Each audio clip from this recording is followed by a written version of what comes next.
It's a 2025 release of Michter's 10-Year Rye, one of our favorites. Reviewing it right after the break.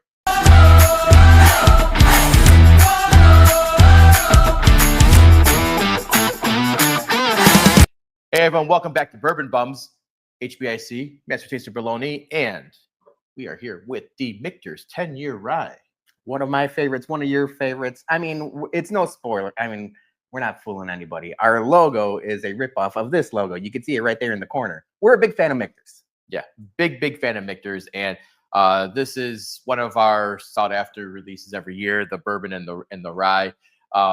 So this one, I actually feel like I got it later in the year. This is 25E. Okay, so yeah, the E release. Yeah, so the E release. So yeah, I was wondering, we're in Chicagoland, and I was kind of like, just when is the Michters going to hit? And it seemed to me they got them late in the year. Okay, so but I think this came out over the summer, if I'm not wrong. But yeah, I mean, unless you want to take a trip down to the distillery, it was just wasn't coming around here for a while. Better late than never. Better late than never. Yeah, I feel like last year too, I got the Rye later in the year. So yeah, I definitely got the Bourbon way late in the year. It was at an event. I was able to get it, but it came out kind of all over the place in Chicago for some reason. Sometimes Chicago is weird like that. Yeah. I don't. Sometimes the allocations just get messed up. But so yeah, this is as always, Michters comes in at the lower proof point. What are we looking at here? 46%. So that's 92.8, 46.4 alcohol. So 92.8 proof on the 10-year, and that's 10-year at the minimum. Yeah. So Michters, they like to say it's a 10-year, but we all know, and we know a couple people at Michters that I mean, it's no secret that it's a little bit older than 10 years. Yeah. So I will say the last few Michters products that I've had with the ryes, they drink more like a bourbon drinker's rye than a rye drinker's rye, in my opinion. Yeah.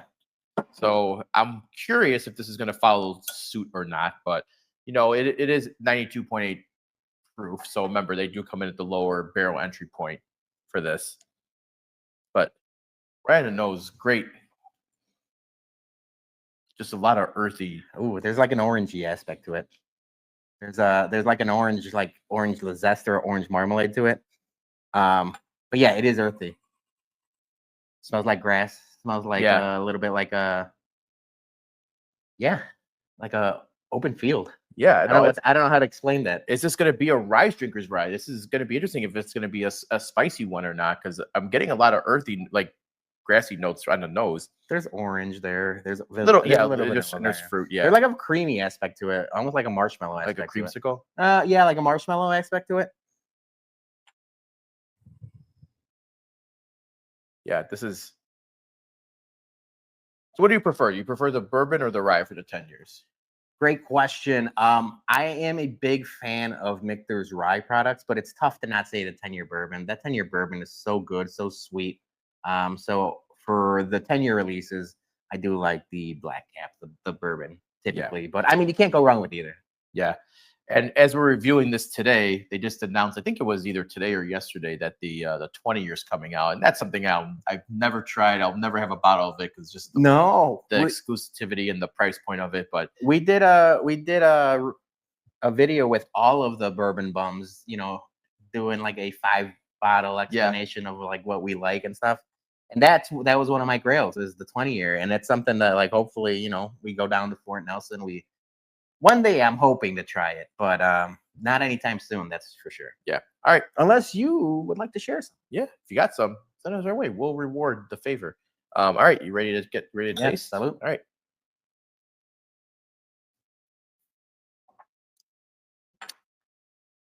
It's a bourbon drinker's rye. Yeah.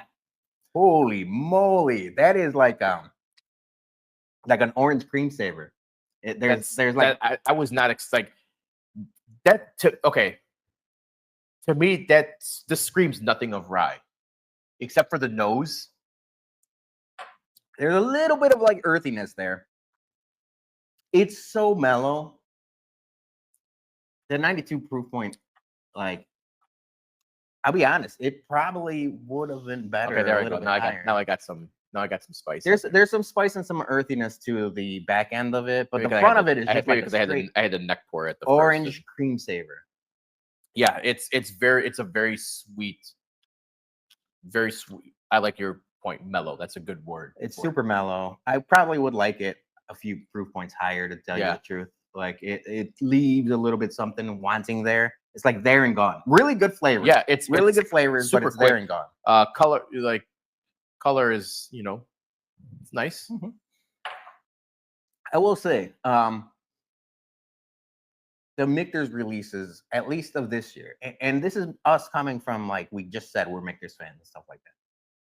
Besides the PFG, I haven't been impressed with most of them. This one is good, yeah, but it feels like it could have been better, and we for sure have had better bottles. I've got some at home. You have some that I know are better than this. Yeah, we know we've said it for a while now. We've done one with the bourbons. We need to do a blind with the ryes. Yeah.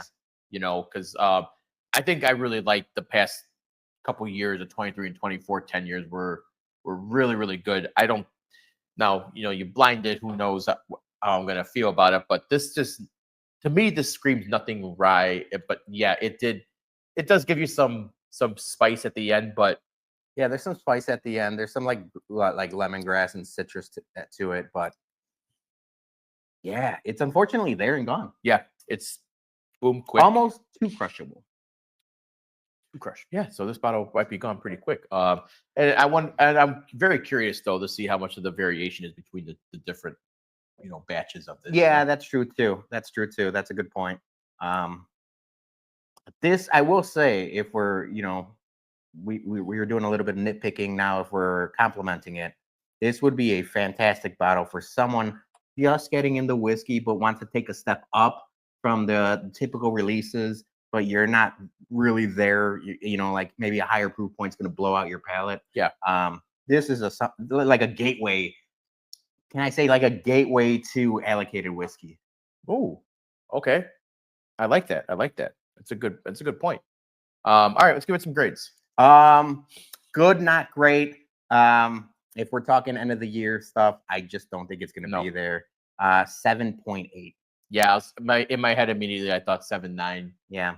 You know, it's compared to previous releases, it's not doing it for me. It's good, but you know, again, we've had some great Michters 10-year products. Yeah. You know, especially when it comes to the ryes. And it's not for me personally, it's not giving me a lot of just like a rye flavor. It's very sweet, and then it's boom, gone with the spice. Like, yeah. That's it. All right. Well, so if you guys have had the chance to try this 10-year rye, let us know your thoughts, because maybe you have a different batch and maybe yours is a lot better. So, but with that, that's our review of the Michters 10-year rye 2025. We'll be back next week for another episode of Bourbon Bums. Hello. Cheers.